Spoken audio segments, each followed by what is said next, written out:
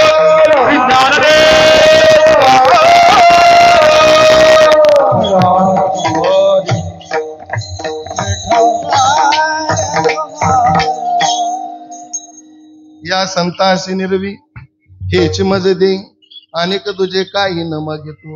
बाबा तुमचं वय काय? 74. लग्न झाले का? बायको झालं, बायको गेली बी? बरं बरं, ऐका ना, तुमच्या लग्नात असा हार होता का? नव्हता ना. आमच्या गळ्यात रोज आहे. लग्न एक बी नाही पण हार रोज आहे. त्याचं एकच कारण आहे, संतांनी जवळ केलंय म्हणून.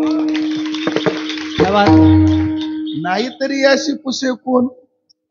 नाही तर आपल्याला काय किंमत आहे? ज्ञानोबा तुकोबांना जर जवळ केलं नाही तर आपल्याला काय किंमत आहे?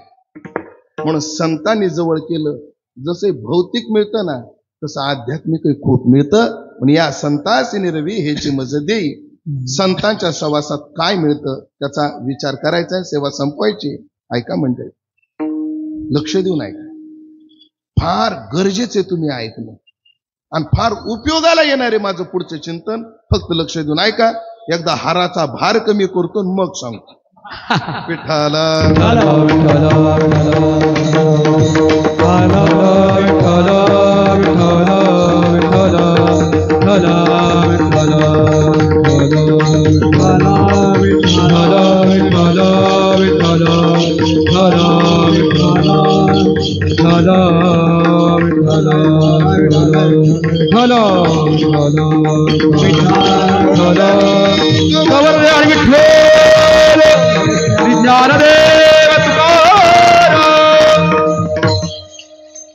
संतांनी जवळ केल्यानंतर पैसा भेटतो का?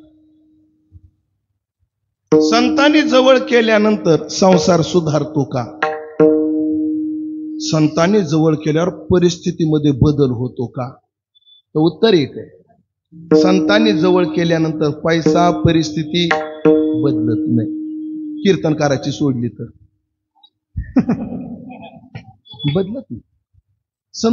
मग संताजवळ होतं काय? गाथा ज्ञानेश्वरीला जवळ केल्यावर होतं काय?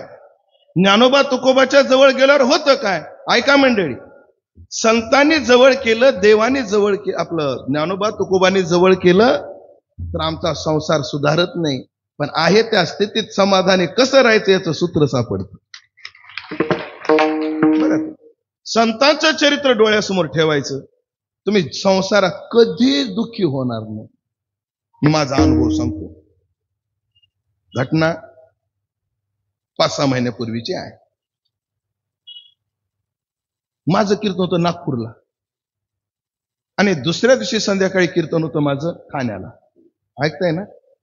नागपूर ते ठाणे असा प्रवास होता. तशी गाडी नव्हती. नागपूरहून फ्लाईटनं मी मुंबईला उतरून ठाण्याला येणार होतो. पण नाशिकचे खासदार गोडसे साहेब यांच्या जवळची पीए मंडळी, जे काही जवळची मंडळी आहेत, त्यांचा फोन आला. काय, खासदार साहेबाच्या आईचा वर्षश्राद्ध आहे आणि त्यांच्या वडिलाचं वर्षश्राद्धाचं कीर्तन तात्यांनी केलं होतं. आमची सगळ्यांची इच्छा आहे त्यांच्या आईच्या वर्षश्राद्धाचं कीर्तन तुम्ही करावं. म्हणजे माझी अडचण आहे, अशी अडचण आहे की नागपूरहून निघायचंय मला मुंबईला, कीर्तनाला ठाण्याला पोहोचायचंय. मला अडचणीचं वाटतं ते, आणि फ्लाईटचं तिकीट झालेलं आहे. तीन महाराज आपण एक केलं तर फक्त तुम्ही नागपूरहून फ्लाईट घेण्याऐवजी ट्रेन घ्या. तुम्ही फर्स्ट क्लास एसीचं तिकीट काढून देतो. फक्त नाशिकला उतरा, 1-2 तास कीर्तन करा. ट्रेन असली तरी ठीक, नसली तर आम्ही तुम्हाला मुंबईला पोहोच करतो. कोण म्हटले? खासदार साहेबाच्या जवळची मंडळी म्हटली. शेवटी आम्हालाही ऐकावं लागतं. तसं घडलं. नाशिकला गेलो, कीर्तन केलं आणि कीर्तन झाल्यावर खासदार साहेबाची 1.5 कोटीची गाडी. किती? 1.5 कोटीची गाडी. त्या गाडीमध्ये मला कीर्तन झाल्यावर खासदार महाराज तुम्ही मुंबईला निघायचं? हो मला साहेब. ठीक आहे. खासदार साहेबांनी स्वतः दरवाजा उघडला. कोणी? खासदारांनी. मला पुढच्या सीटवर बसवलं. कोणी? खासदारांनी. दरवाजा लावला आणि खासदाराची 1.5 कोटीची गाडी मला सोडायला कुठं? पण ठाण्याच्या दिशेने निघाली. पण गाडीत बसल्याबरोबर त्यांच्या ड्रायव्हरने एक बटन दाबलं. ते बटन दाबल्यावर शीट असं मागं पुढं झालं, कसलाच ताण पडला नाही आपल्याला. ते आपोआप मागं पुढं झालं, ते सगळं सेट झालं बरोबर. आणि गाडी निघाली. ट्रॅफिक लागलं की तो सायरन वाजवायचा, एक वेगळ्या प्रकारचा. तो लोकसभेतून मिळतो म्हणे त्यांना सायरन. लगेच ट्रॅफिक बाजूला व्हायची. इगतपुरीच्या टोल नाक्याजवळ गाडी आली, घोटीच्या पुढच्या टोल नाक्याजवळ. महाराज तिथं त्या गाडीला लाईनला नाही लागावं लागलं. साहेबाच्या गाडीचा सायरन वाजल्याबरोबर एक लाईन स्वतंत्र रिकामी होती. तिथलचा जो सिक्युरिटी गार्ड होता त्यानं त्या ठिकाणचं ब्रॅकेट काढलं आणि गाडी निघाली आणि असा नमस्कार केला. कोणाला?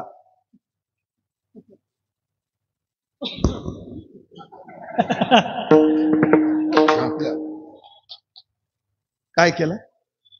नमस्कार. त्या दिवशी कोणाला आमदार झाल्यासारखं वाटतंय, त्या दिवशी मला खासदार झाल्यासारखं वाटत होतं. गाडी कसाऱ्याच्या घाटात आली. मी ड्रायव्हरला म्हटलं आता खूप ट्रॅफिकचा वेळ आहे, एकदा आपण हे ट्रॅफिक मध्ये अडकलो, तुझाही वेळ जाईल माझाही वेळ जाईल, साहेबाला गाडी लागेल, आपल्यामुळं कशाला त्यांची कुचमना. तुम्हाला एक कर, कसारा रेल्वे स्टेशनला सोड, तू वापस जा. लोकल आहे, मी लोकल पकडून जातो. गाडीपेक्षा लोकलला प्रवास जलद होतो. ते महाराज तुम्ही म्हणाल तसं. ती 1.5 कोटीची गाडी कसारा रेल्वे स्टेशनला मला उतरायला सगळे लोक वापरून बघायचे नेमकं कोण आले. आणि त्यातून हबप उमेश महाराज उतरले गाडीत. कोण्या गाडीतून? खासदाराच्या गाडीतून उतरले. पुढे लोकल लागलेली होती. 20 रुपयाचं तिकीट काढलं आणि ठाण्यापर्यंत उभा राहून आलो. राजू महाराज, मला जागा मिळाली नाही यात नवल नाही, मला जागा कुणी दिली सुद्धा नाही. मग मी माझ्या मनाला विचार करत होतो, उमेश दशरथ तू नेमका कोण आहेस? ज्याला खासदार स्वतःची गाडी देतो तो तू आहेस का? ज्याला लोकल मध्ये कोणी ओळखत नाही तो तू आहेस? नेमकं तू कोण आहेस की ज्याला खासदार स्वतःची गाडी दरवाजा उघडून बसवतो, खासदार ज्याचा सन्मान करतो तो तू आहेस का? लोकल मध्ये तुला कोणी विचारत नाही तो तू आहेस? असा विचार माझ्या मनात आला आणि तुकोबराचे एक चरण डोळ्यासमोर आलं. निंदी कोणी मारी, वंदे कोणी पूजा करी, मज हेही नाही मज तेही नाही. ज्याला खासदारानं जागा दिली तोही मी नाही, आणि ज्याला लोकल मध्ये कोणी जागा दिली नाही तोही मी नाही. मी त्याच्यापेक्षा वेगळाच कोणीतरी आहे. पुढे ऐका, अजून मला सांगायचे, अजून सांगायचे. आलो कितीच्या गाडीत? 1.5 कोटीच्या एसी गाडीत बसून आलो आणि त्या लोकल मध्ये उभा राहून आलो ठाण्यापर्यंत. आता विचार 2 आहेत मंडळी, तेवढेच विचार करायचे. विचार 2 आहेत. संसाराच्या आश्रयाने विचार घ्या आणि साधू संतांच्या वाङ्मयाच्या आश्रयाने विचार घ्या. बाळकृष्ण लोक संसाराच्या आश्रयाने विचार काय जन्म आहे? एसी गाडीत आलो आणि उभं राहून जावं लागतं का? आपल्या जीवनाला अर्थ आहे? हा काय आहे? विचारच आहे. दुःखी करणारा विचार आहे. पण मी तसा विचार नाही केला. उलट मी म्हटलं, अरे 1.5 कोटीच्या गाडीतून उतरलो, 7 कोटीच्या रेल्वेत बसलो. हाही विचार आहे, ज्याला सकारात्मक विचार म्हणतो आपण, पॉझिटिव्ह थिंकिंग म्हणतो.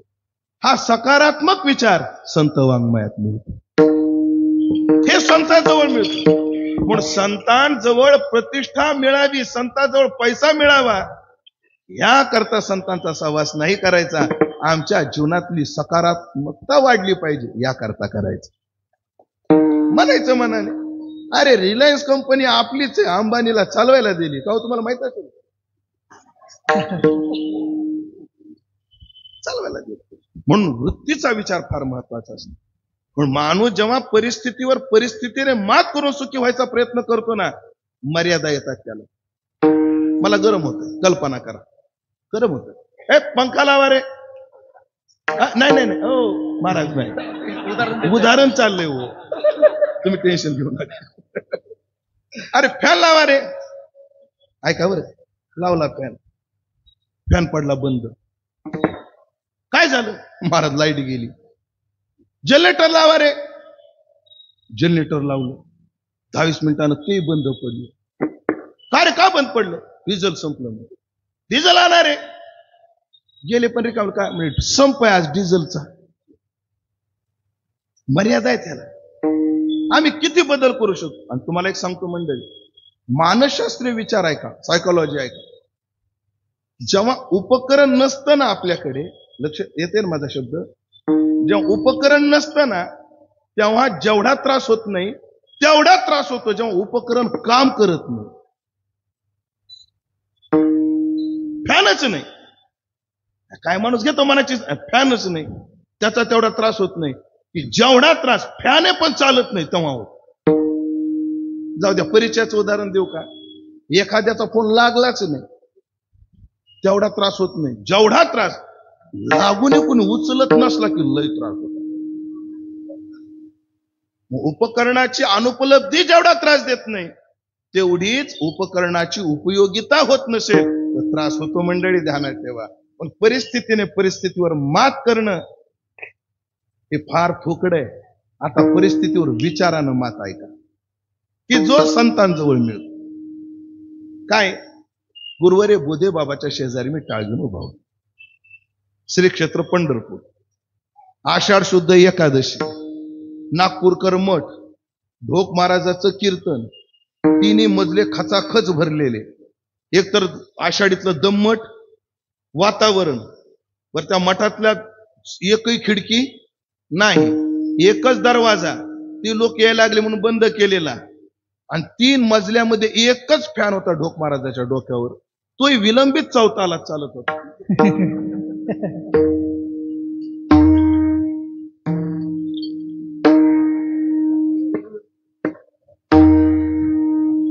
विलंबित चौथा. त्या फॅनकडे पाहिलं की माझ्या मनात कल्पना यायच्या, कदाचित हा फॅन बाजीराव मस्तानीच्या महालातला काढून इथेच लावला की काय. बाबाच्या शेजारी, बाबा गरम होते, फॅन आणायचा. बाबा सगळ्याला घाम येतो, तुम्हाला गरम कसं होत नाही. कानीकडे कर म्हणजे, आईच्या गर्भात कुठं फॅन होता, संपलं. याला म्हणतात विचाराची उंची. ही संत सहवासात मिळते. म्हणून तुकाराम महाराजांनी खास तरुण मुलं ऐका, तरुणांना आवर्जून सल्ला दिला महाराजांनी, अरे दशा यौवन बाणली अंगी. तुमच्याकडे कोणती दशा आहे सध्या? यौवनात आहात तुम्ही, तरुण आहात तुम्ही, दशा यौवन बाणली अंगी. एक करा, पांगीला नवे विषय संगी. विषयाच्या संगतीत जाऊन पंगिस्त होऊ नका. काम क्रोध लोभ मोह त्यागी, राहे संत संगी चुकू नका. सत्पुरुषाच्या सहवासात राहा. म्हणून ऐका, वैकुंठवासी नृसिंह बाबा म्हणायचे, ज्या मेंढीला वाटतं ना लांडग्याने उचलू नये तिने कळप कधी सोडायचा नसतो, आणि ज्या तरुणाला वाटतं ना व्यसनाने आपल्याला उचलू नये त्याने हा कळप कधी सोडायचा नसतो. ध्यानात ठेवा, हे महत्वाचं आहे. म्हणून सत्पुरुषाचा सहवास एवढा महत्वाचा आहे, तो तेवढा दुर्गम आहे, दुर्लभ आहे. म्हणून जगद्गुरु तुकोबाराने तो मागितला. आज आपण निवृत्तीनाथाची वारी आहे. आज निवृत्तीनाथाच्या चरणी, ज्ञानोबाराच्या चरणी, पांडुरंगाच्या चरणी हेच मागू. आम्हाला मुंबईमध्ये खोली नाही मिळाली तरी चालेल, खरं सांगतोय म्हणजे, आम्हाला एका वेळेला जेवण नाही मिळालं तरी चालेल, पण सत्पुरुषाच्या सहवासामध्ये जीवाचं कल्याण झालं पाहिजे अशी प्रार्थना या प्रसंगी त्यांना करू. आणि आपण तेच मागू देवाला. या संतासी निरवी हेच मजले, कोण्याही संतांच्या नाही बरं, या हा मुद्दा राहिलाच मगाशी सांगायचा, या संतासी कोण्याही नाही. म्हणून माणसं प्रभावाने एखाद्या साधू जवळ जातात आणि त्याचा स्वभाव पाहिला की लांब होतात, असं नाही. म्हणून आधीच नीट आपलं विचार करून गुरु करायचा, कोणाच्या नाही नादी लागायचं. आधीच काय करायचा, विचार करून कोणाच्या नादी लागायचं, कोणाच्या मागं नाही. त्या बायांना लय सांगण्याची गरज आहे. माता माय काय महाराजाच्या तोंडावर तेज आहे ग, माय तपासत जा या महाराजाच्या तोंडावर तेज तपाचं आहे का तुपाचं आहे. जसं तपानं तेज येतं तसं तुपानं येतं.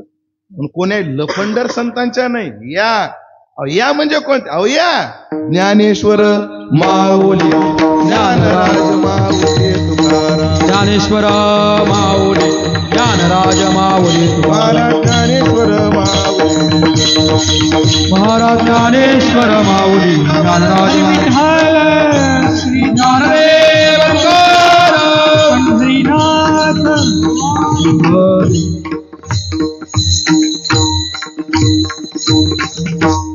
उपस्थित सर्व भाविक मंडळी, वैष्णव गुणीजन, महाराज मंडळी यांच्या सहकार्याने ही सेवा आपण पूर्णत्वाकडे नेली. आदरणीय श्री संत ज्ञानेश्वर माऊली मंदिर सेवा मंडळ कोपरखैरणे नवी मुंबई यांच्या माध्यमातून गेल्या 32 वर्षापासून या उत्सवाचं आयोजन आहे. 3 तपापकडे या उत्सवाची वाटचाल आहे. हा प्रवास असाच गोड शिस्तीत चालत राहावा अशी प्रार्थना प्रभूचरणी करतो आणि माझ्या सेवेला पूर्णविराम देतो. पुन्हा एकदा सर्व वैष्णव गुणीजन, महाराज मंडळी सगळ्यांचा मला नावनिशा परिचय नाही, पण अंतकरणात भाव तेवढाच आहे. सगळ्याविषयी सद्भाव व्यक्त करतो आणि वाणीला पूर्णविराम देतो. तुकाराम तुकाराम तुकाराम तुकाराम तुकाराम तुकाराम तुकाराम तुकाराम तुकाराम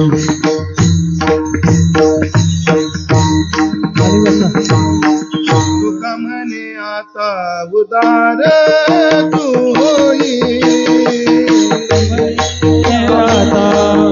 उदार तू होये मज ठेवी पायी संताची या संताची निर्वी याची मात देई या संताची निर्वी याची मात देई मज ठेवी पायी संताची या संता या संताचे निर्वेची मात देये तुझे काही न मागे तुका या संताची निर्वी याची मात देई या संताची निर्वी याची मात आणि तुझे काही न मागे या संताची निर्वी हेची या संताची निर्वी